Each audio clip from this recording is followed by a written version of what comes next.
And we are back here live at IMEX America, and I've got Kiki L'Italien joining me again, and I am pleased as punch to have Dr. Mara Harvey join us. Now, Dr. Harvey has been speaking in the She Means Business, which is a special segment that IMEX has been doing on its Monday education sessions.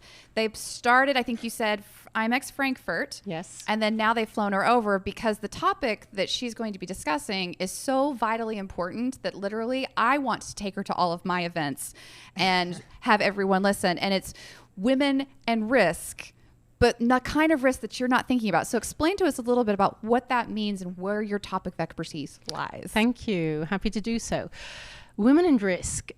What I'm trying to get out in terms of a discussion is, can we move away from the conventional notion of risk and start thinking about what are the real risks that women are facing and that we are not having a proper dialogue around? And how did that come about? It started when, as a wealth management professional, I started asking myself a very simple question, and that was, how does a pay gap affect a woman over the course of her lifetime, and how does it affect her wealth creation? And I couldn't find any research that actually answered that question. And so I asked our chief investment office to simulate it. I said, could you just simulate the life of a man, the life of a woman after university? They set out on their professional journey and so on and so forth, and they buy a house and they save and they spend and all the conventional assumptions that you can make. And it was very interesting because when the team ran the simulation for the first time, they thought there was a mistake because they couldn't believe the results. No. It was quite sad. And so after a couple of days, they finally brought the model to me and said, look, we tried and we calibrated and we checked everything and the model is right, but the figure is shocking. And it turned out that just a 10% pay gap, and that was a very benign assumption, all else equal, resulted in almost a 40% wealth gap over a lifetime. And I mean, that's depressing. Very depressing, yes. Which is what really got me going on this topic. But 10% isn't real. I mean, because I hear the numbers you were telling us earlier, it's like 16%, 20% yes. almost. I think the average in the US, if I'm not mistaken, is close to 16%. And in Europe, the average is above 20%. So still. Where does that put the gap at? So with a 20% pay gap, all else equal, 85% wealth gap. I mean, that's the thing, is it's huge. That's huge. How do you go about changing that? I mean, once you saw those numbers, you had to just think, okay, what now? Exactly. What do I do with this? Exactly. And that was the beginning of this journey over the past couple of years to say, we need to bring this conversation out there, because I keep on encountering women who say, I'm not really as involved in financial matters as I'd like to be. Very often women also think that their partners or spouses are more competent than they are. Actually, we did a survey with several thousands of women internationally, and it turns out that 82% of women believe that their partners are more knowledgeable about money. And I always think, okay, unless they have studied finance explicitly, why would your partner be more knowledgeable about money than you are? Yeah, did they take an assessment? I mean, like, a test before you got married or, yeah. And so that effort to say we really have to look at women's, not so much, in my view, financial literacy, but financial confidence.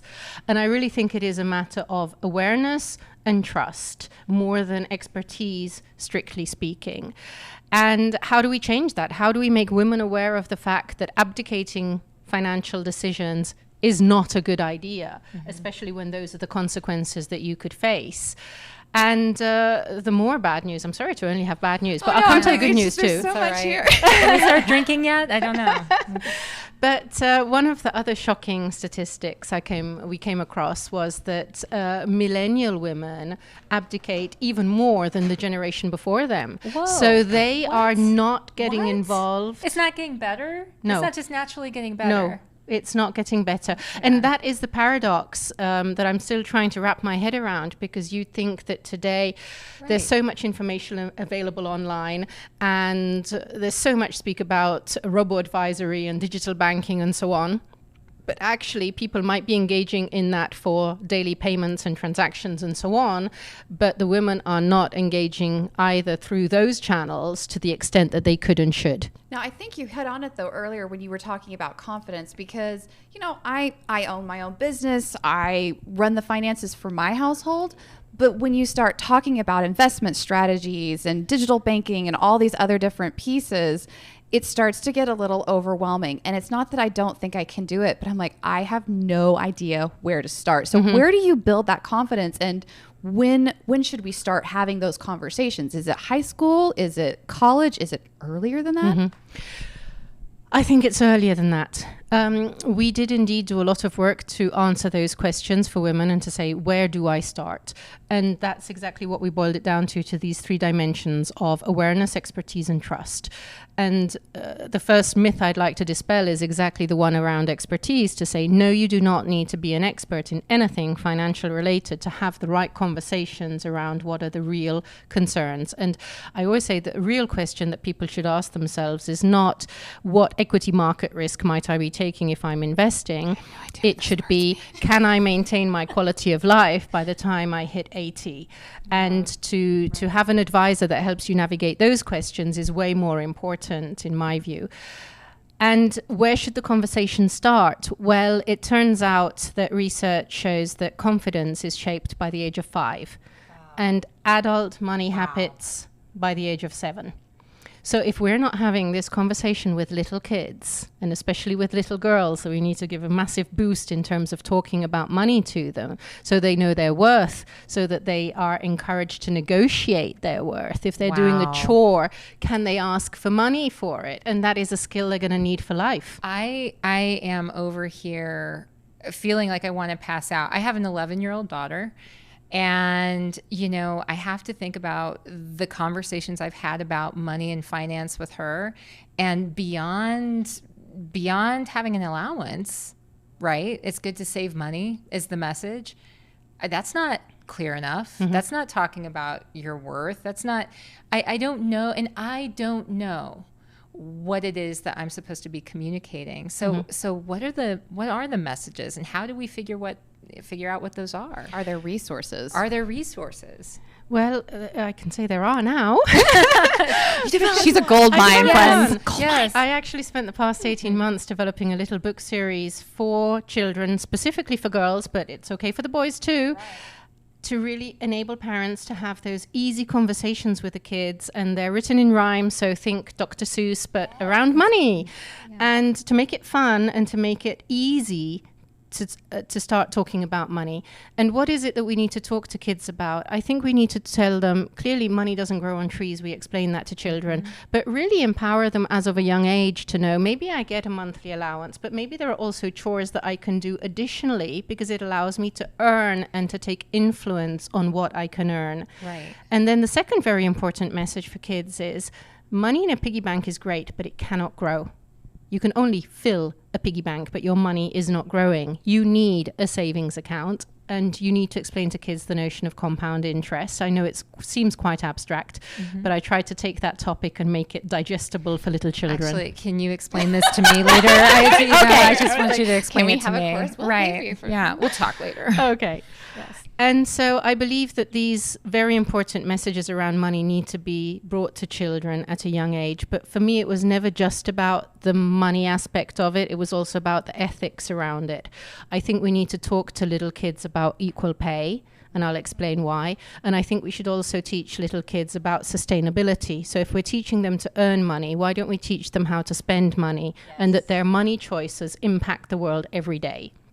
Now, on equality, why do I think we should have that conversation with little kids? When I wrote the first story, Smart Way to Start, I had my daughter proofread it, and she was 11 years old when she read it the first time. And she said, "Oh, Mum, this story is so cute, but I don't see the point. Why would a little girl earn a penny less than a little boy?" Preach it, sister. Yes. I got goosebumps. And so that really made me realize that if my own daughter's growing up not realizing that she's going to have to fight for her salary against pay gaps and really be engaged in, changing the world, because we're not yet there. And I think the World Economic Forum estimates that it's going to take over 100 years to close pay gaps. That means even my grandchildren will still have to be fighting for this. So if the little girls today grow up thinking the world is equal, which, by the way, is how I grew up 40 years ago, thinking the world is equal, if I've got a good education, everything's going to be fine. Right. And we can't let the next generation grow up with that naive belief. We need to equip them with the skills they're going to need for the future. And not make it cynical. We were talking before we went on air about the fact that, you know, especially with the Me Too movement over the last 2 or 3 years, women are talking about how much money we earn. And we're bringing it out of the shadows. Right. It's making it not taboo and saying, you know, I make this per hour and that guy makes that per hour.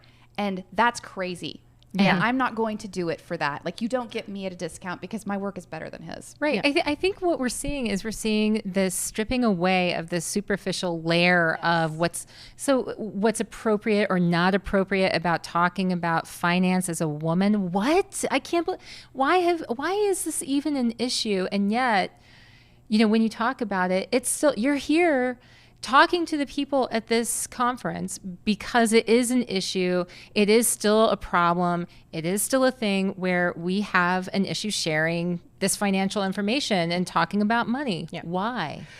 I think it's because all of the semantics around money are very biased. There have been studies that have shown that if you look at media messages around money, 80% of the messages targeting men focus on how to earn money.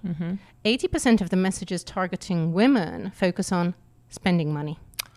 So actually, all can you around say that us, again? Can you give me that again? Yes, around 80% of all media messages on money, if they target men, they focus on earning money. Right. And if they target women, the focus is on Spending. spending. Look at my shoes. Come buy Look my at my purse. Amazon purchases. Yes, the Oh my consumerism, the gosh. Target. Yes. Yeah.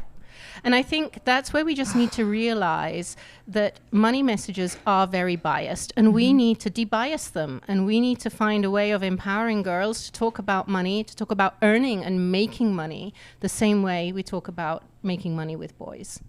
I love it. Oh, this is one of those topics where we could just talk literally for hours. So we will be bringing Dr. Harvey back because everybody needs more of this. She's now going to take Kiki and I away for a dedicated 1-hour session on how to retire very soon or at some point in time in life. Thank you again. In a wealthy position. Yes, absolutely. All right, we're going to be back in a flash to talk about C2 and bring you more live from IMEX America.